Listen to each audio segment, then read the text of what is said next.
Hi, good morning. So I'm testing the system right here for a tutorial sa amo mga natunan gahapon kay Sir Hapos. Hi sir, test lang. So we're using Screenomatic right here.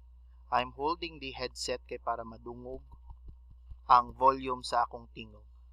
So first, let's go to some of the websites.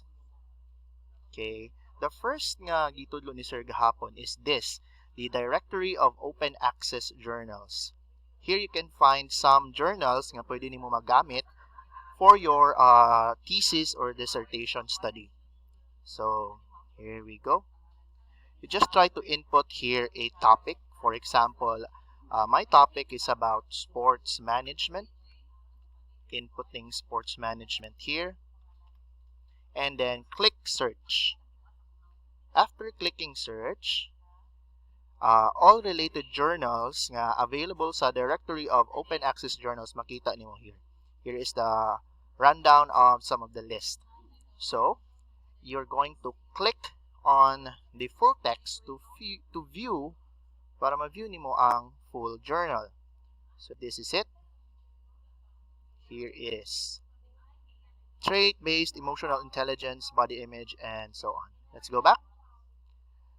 Pero one thing very important nga gitudlo ni Sir gahapon is about the use of Google Scholar.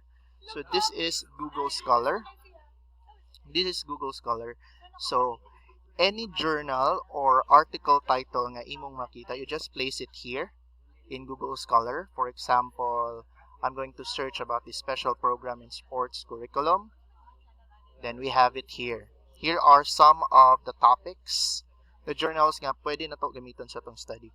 So, you just click here.